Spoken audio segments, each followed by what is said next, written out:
Sri Krishna, Sri Krishna, Sri Krishna, Sri Krishna.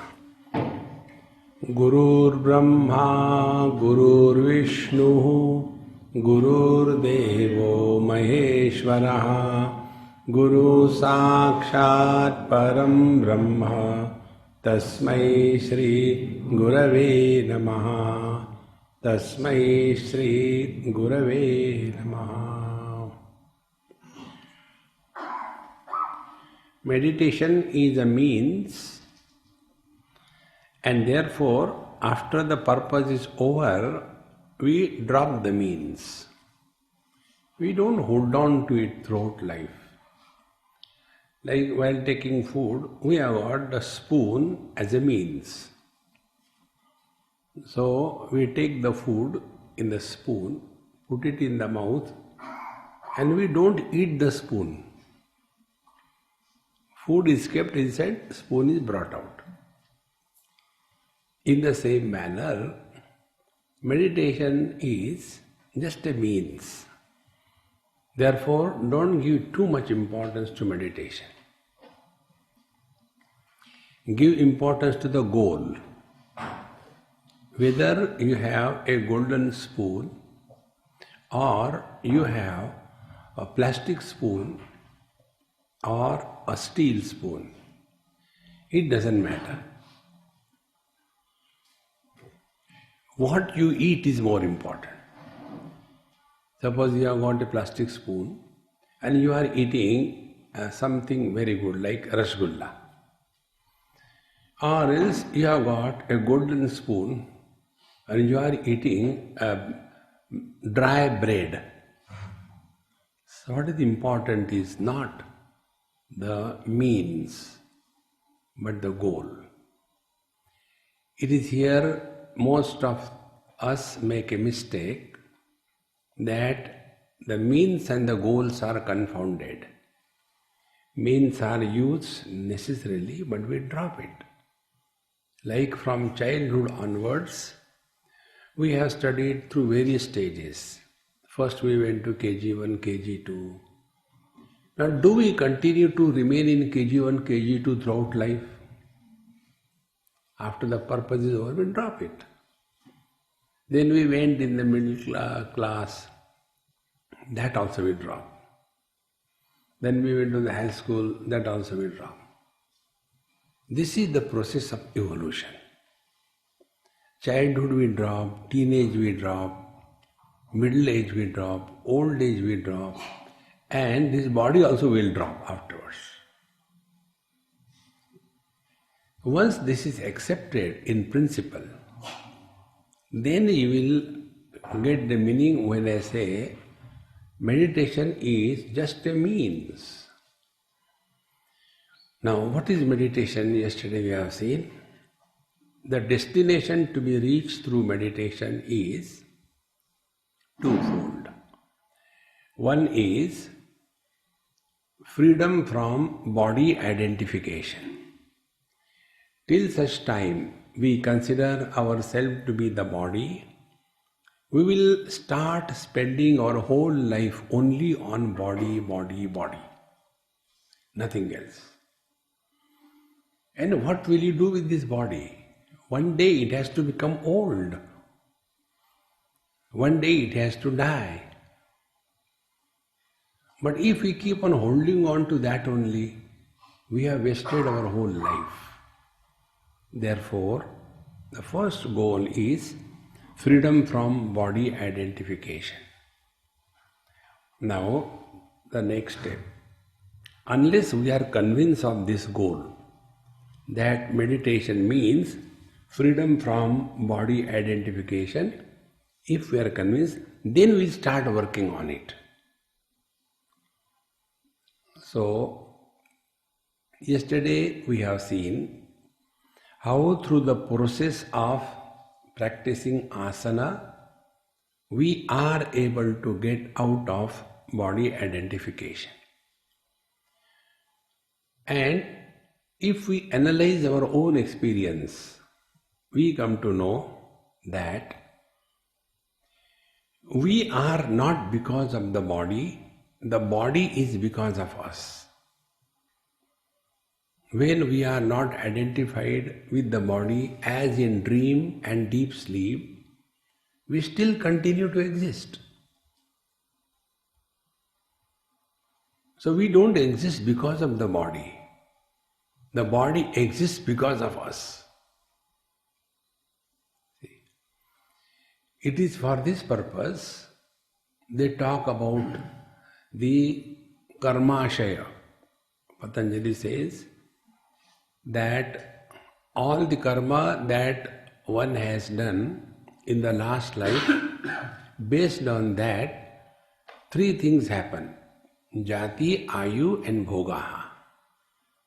What will be the form we will take in our next life? What will be the ayuhu, the longevity of that new form? And bhogaha, what will be the experiences that body is meant to go through? This is based on the karma that we have done in the last life. Now be attentive. What does it mean? It means we existed even before this body was born. So our existence is not because of the body. Body exists because of me. Then we do good and bad things in this life. Then in the next life we suffer. So when these bodies drop, we continue. So then who are we? So we have to be someone other than the body. But our present experience is, we are so convinced and lost that I am this body. Therefore, the first step in meditation is to get rid of the body identification. And for that, we have done asana. Today, we learn something about pranayama. I know you are the great yoga students of pranayama. You must be doing it every day. I don't do any time. Once you understand the basics, fundamentals, life is a fun. But when fundamentals are not clear, life is mental. So those who are mental, because their fundamentals are not clear. So now we go to the next step. Normally we breathe 15 times per minute. So in 24 hours we breathe 216 times. Has anybody ever said that open the door, somebody is shouting outside?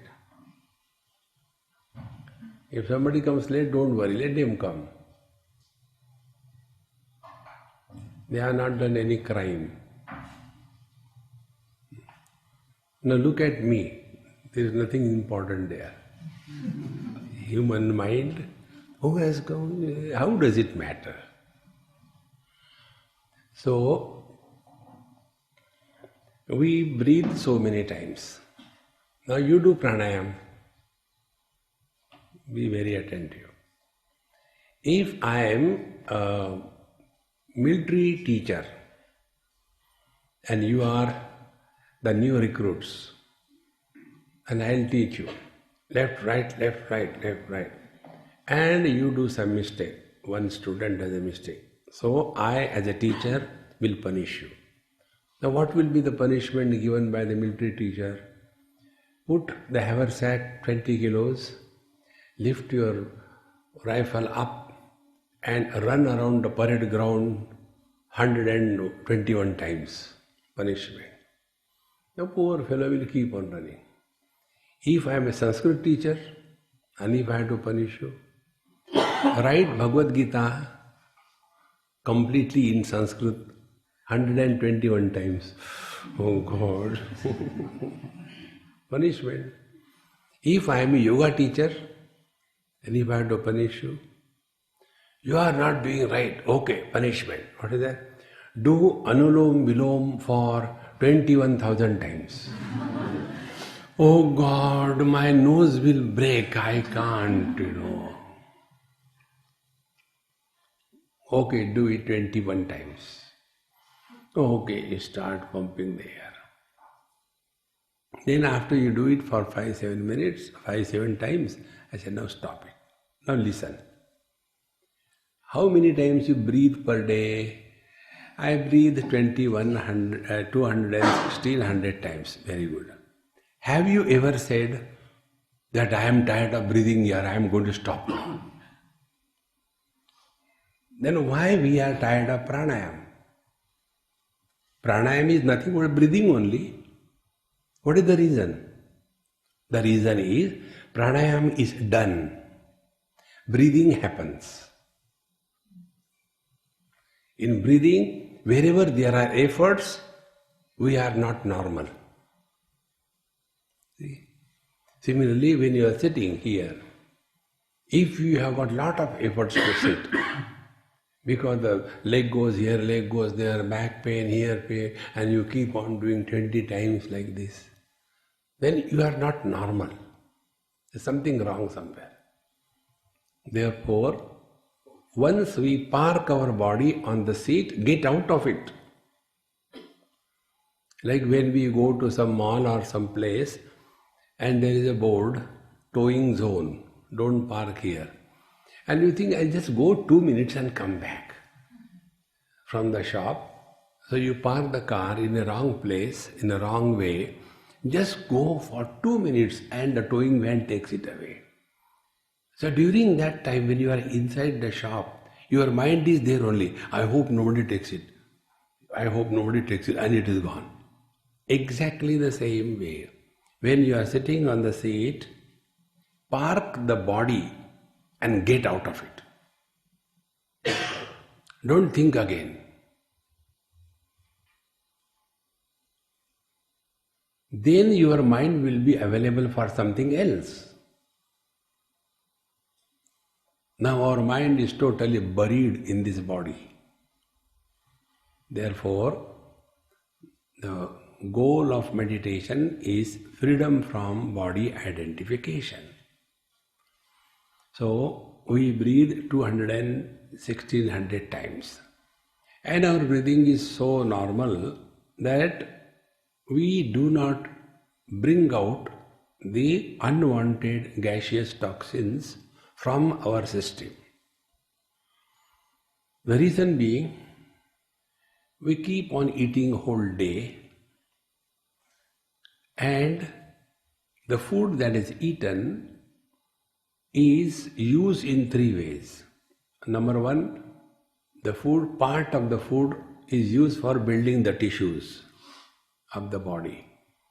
The part of the food is used for giving energy to the body, mind, prana, etc.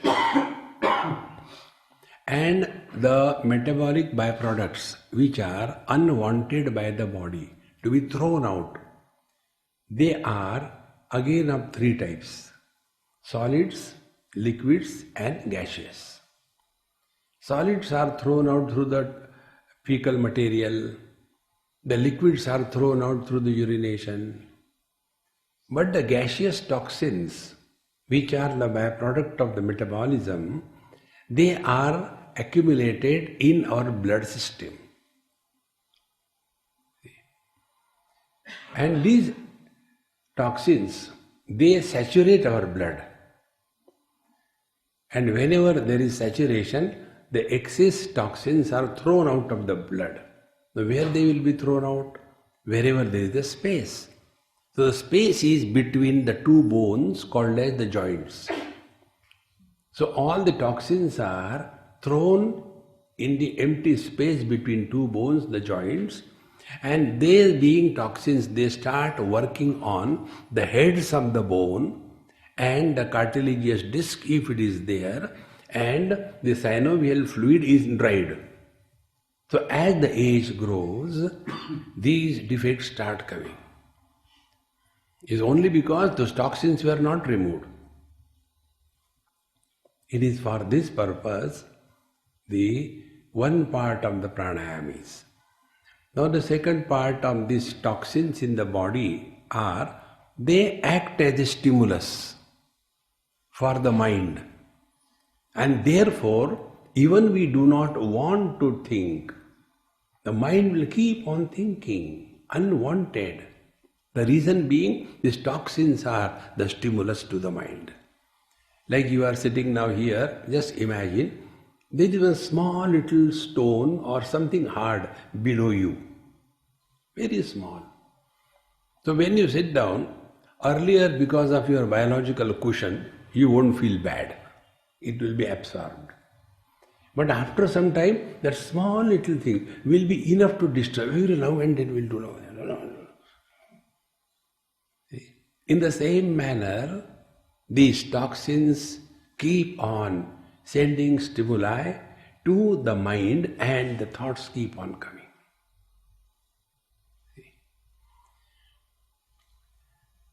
And therefore, the body and the mind remain clubbed together. They can't separate. So, if you take a picture, you will get this idea very clear. Like, if you take a postal stamp, these days there is no postal stamp. So, let us take another example. Banana, fruit. When the fruit, banana, is opened, we come across three things. Skin of the fruit that we eat, and in between there are threads. Suppose that banana fruit is not ripe enough, it is raw, and you try to open the banana, will it be opened properly? So, also in the skin of mind is the fruit of body which is kept together by the threads of prana. Take other example, stamp, envelope, and in between there is a glue. So we take the stamp, first of all put it on our tongue and take it out, and then put it on the stamp. And after some time, when you have to post it, you just want to check again, and you come to know, oh God, it is the wrong envelope I have pasted this stamp. So if I peel it off, it will be torn, 25 rupees gone. Then what do? We take that envelope with the stamp and give it a jala samadhi, put it into the waters. Then the glue will be dissolved. And then we peel off the stamp without tearing it. If these examples are clear, now apply it on yourself. The mind and the body, they are held together by the glue of prana. See. Now what we are supposed to achieve, control the prana in such a manner that the body and the mind are slowly separated from each other, and this we achieve under three conditions. One is compulsion, that is called as death. Second thing is ignorance, that is called as deep sleep. Third thing is through wisdom, that is called as meditation. So neither we have to die, nor we have to sleep. So we function no more now as the body, but we start functioning through the body. When we start functioning through the body, we start living in meditation. We are no more doing meditation. See? If these points are clear, then the next. In Anulom Vilom Pranayam, what exactly happens is, when we take deep breathing and breathe out fully, all the accumulated toxins in the blood are thrown out and refreshed by the pure oxygen, and slowly the system is clean. In In the Vasishtha Samhita, this doesn't come in Patanjali. In Vasishtha Samhita, this is called as Nadi Shodhanam. Patanjali doesn't talk about Nadi Shodhanam. Nadi Shodhanam is removing the toxins from the bloodstream through the pranayama. And as they are removed, you can very easily, clearly experience that the body is absolutely light. And then the mind can be separated from the body and we experience body-less experience. Now this is not a theory only, but it is achieved. And therefore, let us start doing it and go through. But keep in mind the important thing. This is not done for anything else except separation from the body and remaining as someone other than the body. Unless this is achieved, whatever you may do, health, what will you do with the healthy body? Problem for others. On the contrary, unhealthy body if you have got, you are busy with yourself, you don't trouble others. Those healthy people, they trouble everybody. So it is better if you have got some problem, very good. So, like yesterday we said properly, see that the weight of your body lands on the sitting bones. Then your hands are in your lap, these lower three fingers are interlocked, index to index, thumb to thumb, and put it in your lap. Now the psychological adjustments. We are here of our own choice. Therefore, we are happy. When we are happy and doing things happily, it is not a burden. Second adjustment. Our beloved Lord and the Guru Maharaj, they are in our heart. They protect us and guide us from within. So there is nothing to fear about.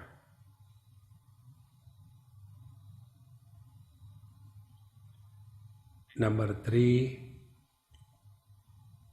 at this moment we are Mr. Nobody. Mr. Nobody means we have no past. We are just newly born.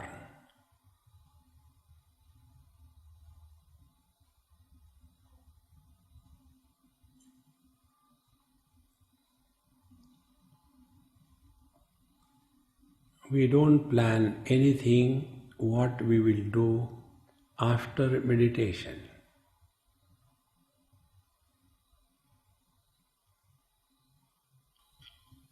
Thereby, we block the future.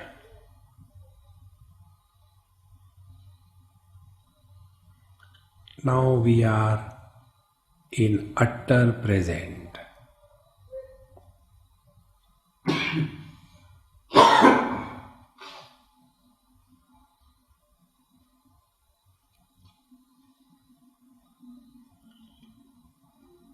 Now you know many types of pranayama. Today we will go it in a very simple way.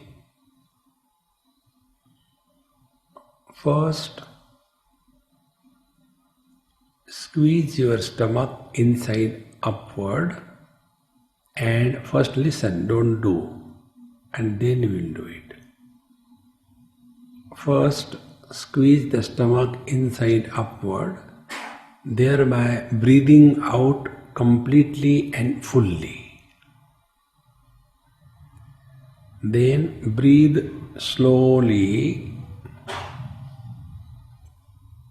First fill in your stomach and then the chest. don't do kumbhak. Then breathe out from the chest first and the stomach again by squeezing the stomach inside upward.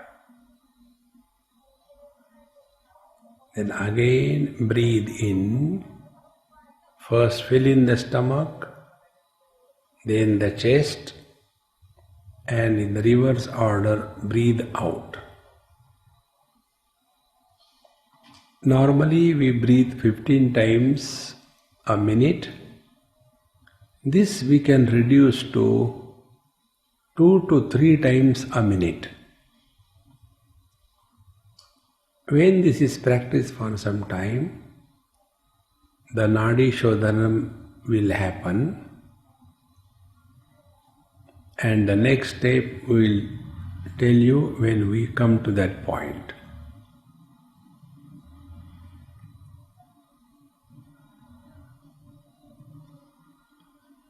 So now you can start. First, breathe out by squeezing the stomach inside upward.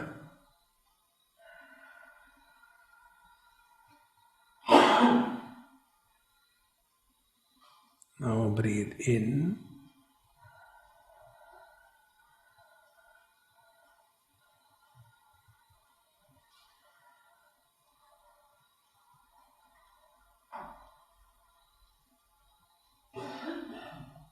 Breathe out.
Please continue. I shall give you some observations and instructions. When we are doing this deep breathing, the time required for breathing in and out may not be equal. So we have to remain extremely aware that the time required for breathing in and out is equal, so that there is a perfect balance of the prana.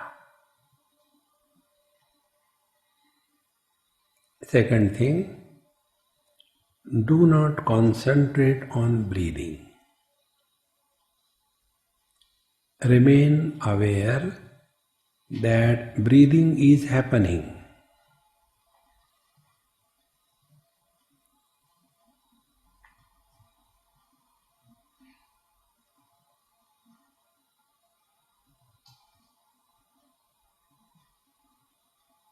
continue.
Now breathe normal.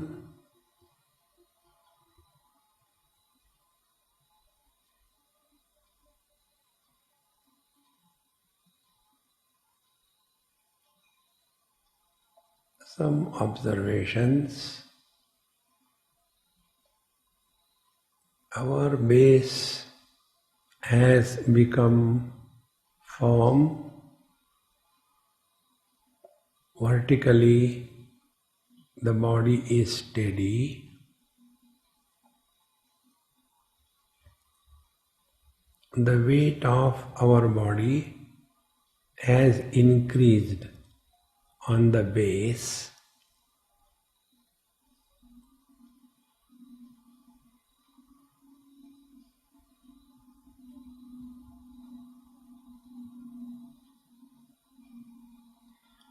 Now the breathing is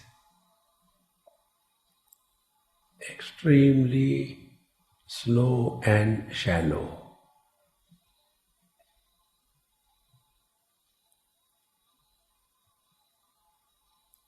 This slow and shallow breathing is the master key to separate from the body and dissolve the I.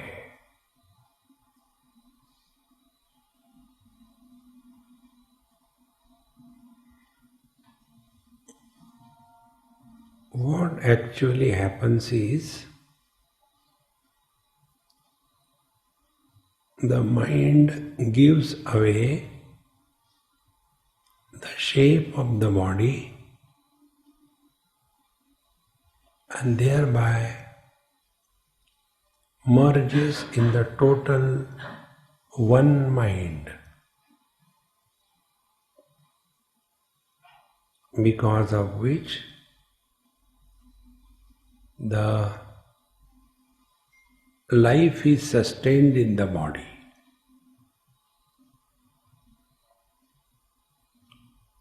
Now, because the mind has given up the shape of the body,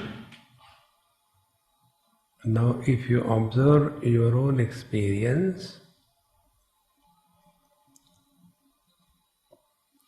the shape and the size of the body, the contour line defining the body has become very hazy and non-distinct.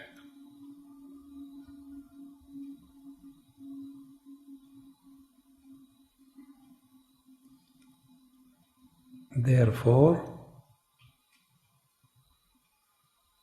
the concept that I am inside the body and the world is outside the body, this concept disappears.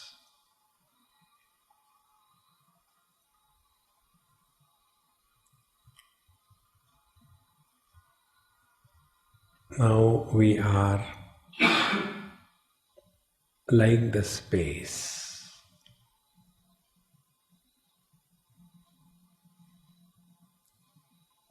No beginning, no middle, no end.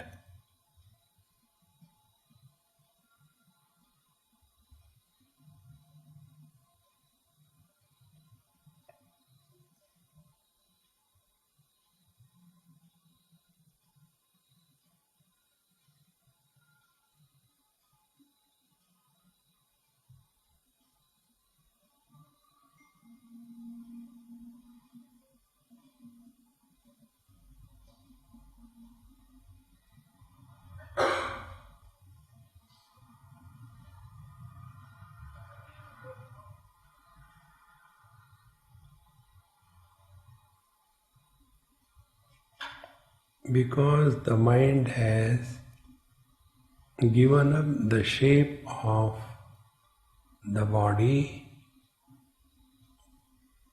it has no reference point to think about. Hence, there is no difficulty about the thoughts.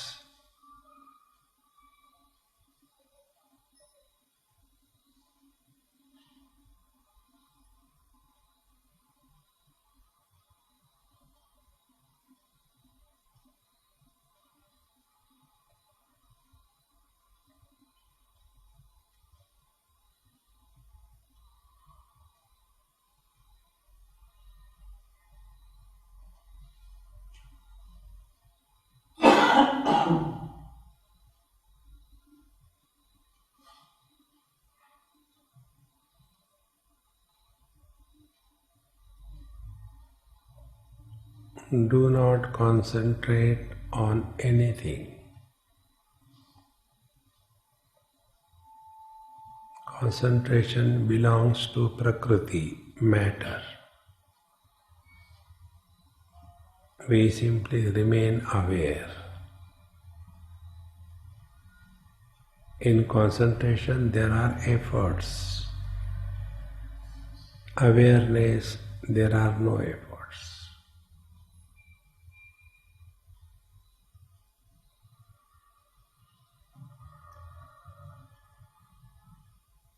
Now we are aware that breathing is extremely slow and shallow.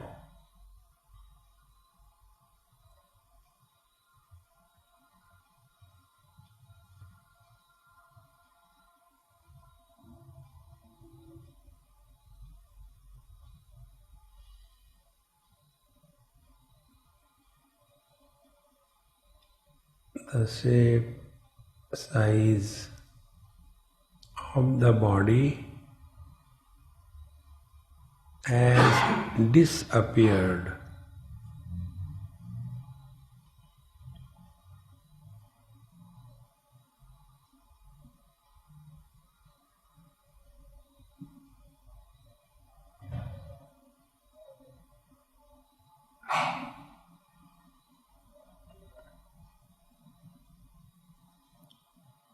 Like space is one,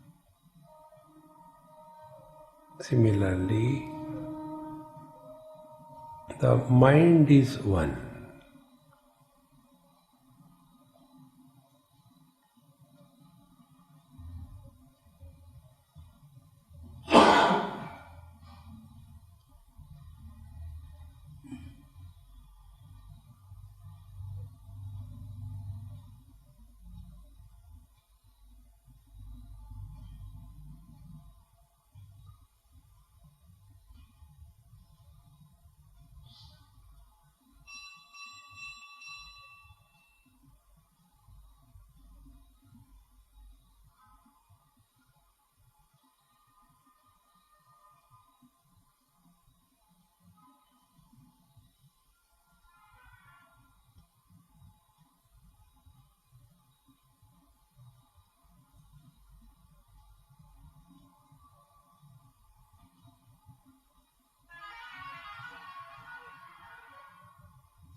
Because of the old habits, the mind may think, but don't fight with the mind. Know for certain that we have not remained alert to be aware of mind. When we remain in utter alertness and remain aware, no thoughts will come.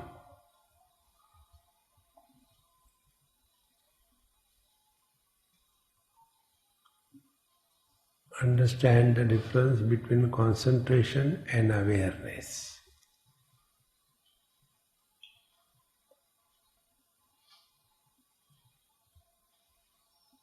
Awareness, there are no efforts.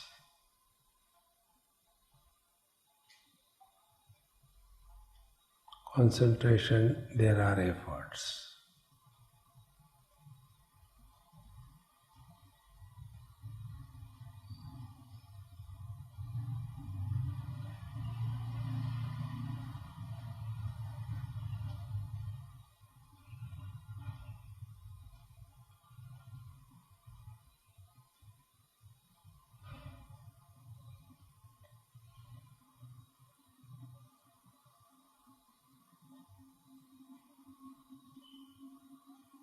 Such a relatively quiet mind,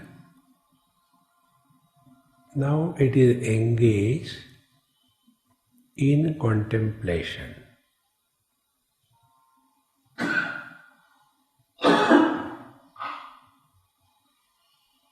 Now we start contemplation. If I am someone other than the body, then who am I?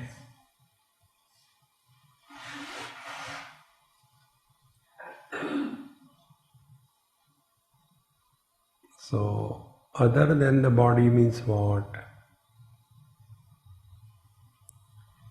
Body has a shape, a form. So, other than the body means what? No shape, no form.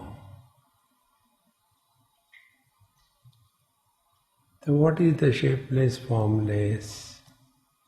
The space. So, let us play what it is like being space.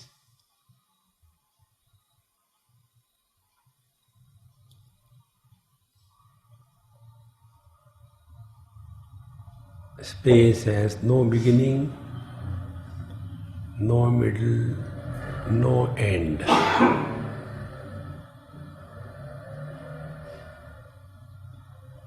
Is it not our experience? We have no experience of birth. We have no experience of growth and modification. We have no experience of death.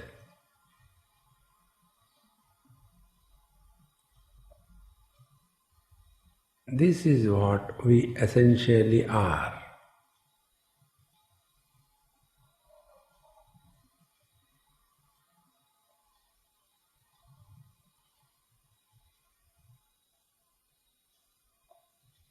The space supports all the four elements but does not get influenced by them. In the same manner, practicing space means we refuse to get disturbed by anything.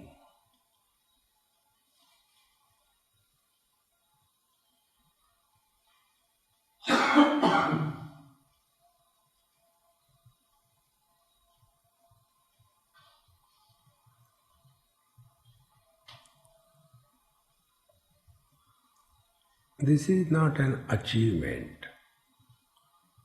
This is our natural state.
Your breathing is extremely slow and shallow.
This experience is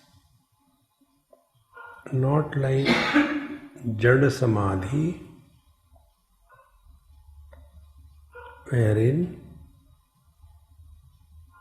you don't hear the sounds, etc.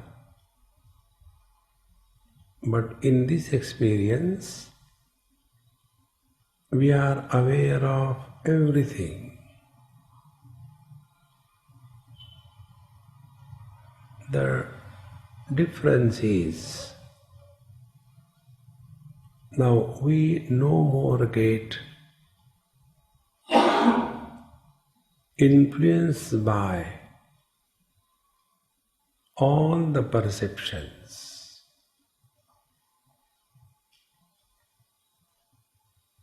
The sounds will be heard, but we will not be disturbed.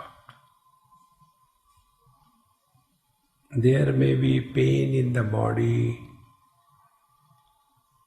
but we will not be disturbed.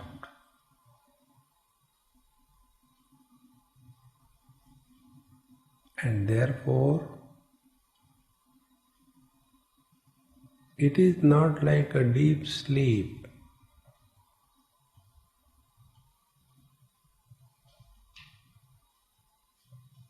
So we have not done Chitta Vritti Nirodha, but freedom from the influence of thoughts.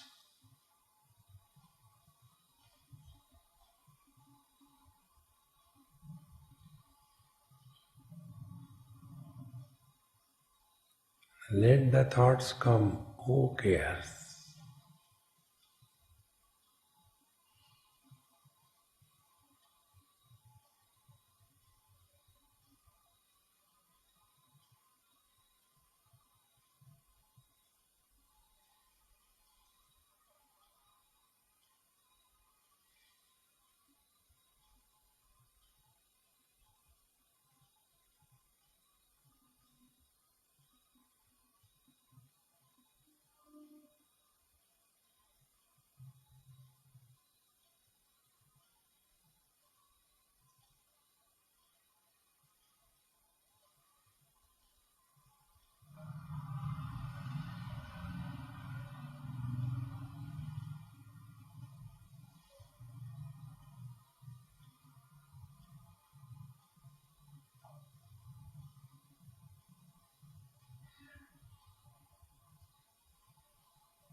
The moment you become aware,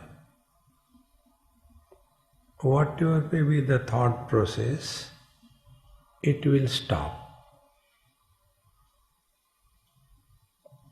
When we are not aware, we get carried away by the flow of thoughts.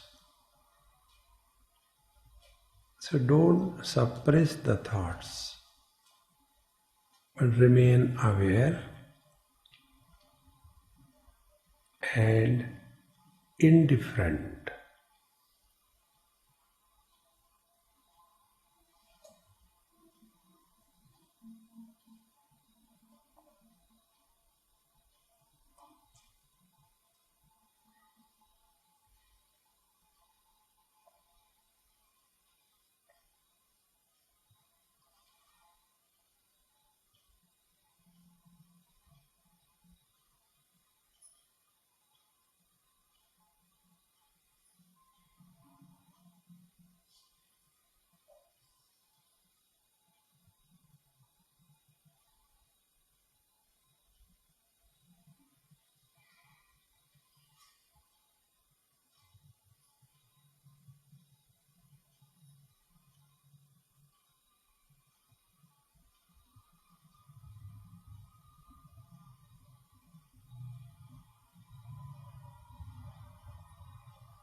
Breathe little deep, slowly, 3-4 times.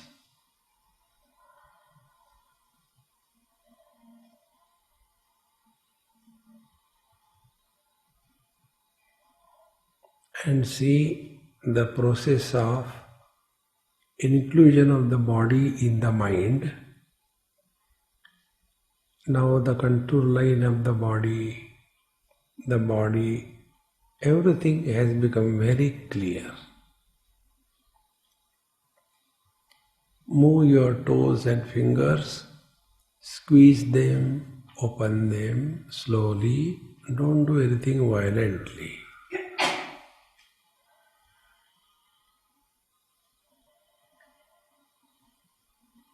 Now the concept that I am inside the body and the world is outside has become real, and the samsara begins. Offer this experience at the feet of the Lord. Don't make a memory of it. It is not a experience gathered through mind which can be repeated. No. It is trans-mind experience. Om Purnamadaha Purnamidam Purnat Purnamudachyate Purnasya Purnamadaya Purnameva Vashishyate. Om Shanti Shanti Shanti. Hari Om. Shri Gurubhyo Namaha. Hari Om.